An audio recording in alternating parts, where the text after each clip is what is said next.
shown the exit from the lobby, but it was because of the players of A1 and B, by the way, who have gone on to secure a lot of extra points from that collision. Dax are going to fall next, I guess, as Maptex have an opening. Paragod on his knees. 3 players hiding in the factory in the back lines. Now Wally with the nade. I don't think the distance is going to be good. He does manage to secure the finish on Paragod. But it's only going to bring down the numbers to...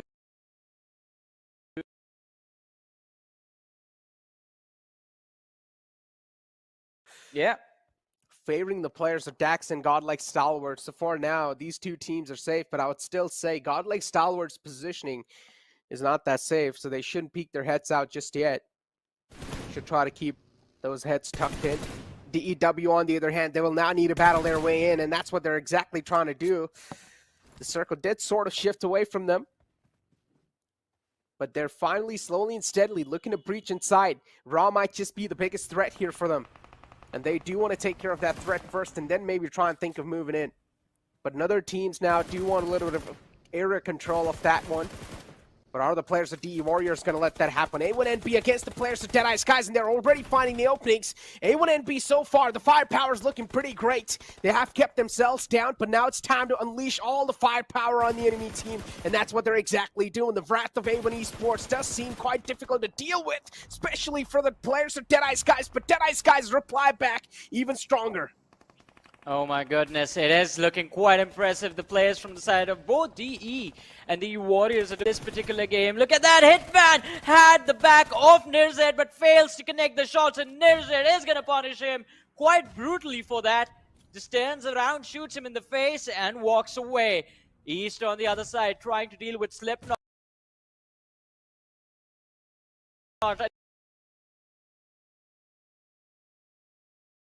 Of this one, this leaves the players of Deadeye Skies with only a 2-man squad.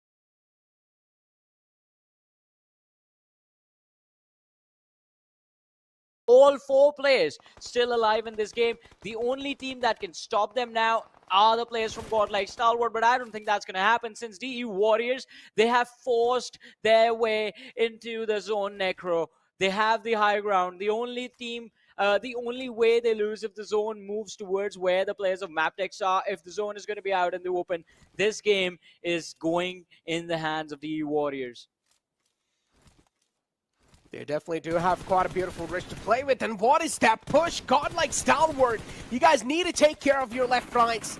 And they forgot to do so. The right lines were completely left unchecked, and that's what the players of DEW took a complete advantage of. The smoke pathway was not enough to safeguard them. And now it's going to be a complete annihilation of that squad. Quite a harmful push from the side of Godlike Stalwart to try and pull something off, and even Scry does the same thing.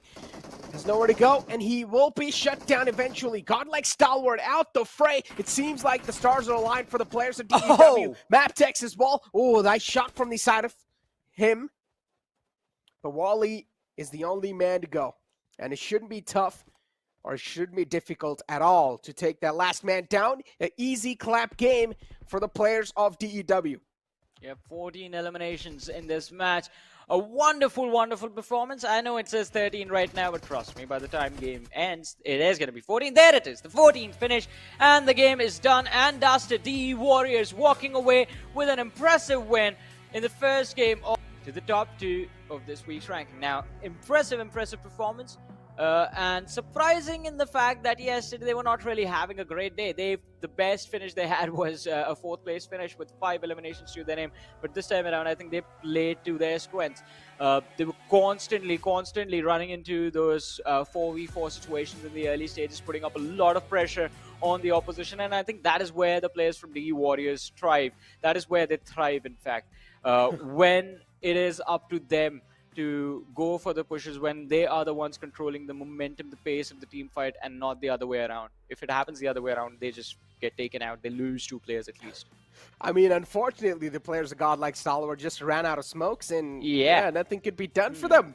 Only had 3 smokes, if I'm not wrong, in the try to utilize it all in that scenario. But still, little gap was left and checked and open, and that's where the players of DEW knew that there's a big room for error. And that's what they completely punished the players of Godlike Stalwart with. But again, DEW, an absolute annihilation from their side. There was just the cleanup crew of the lobby. They started to clean up completely. Now are the players from Godlike Stalwart, but I don't think that's going to happen since DEW होऊन जातं फ्रॅग boy को side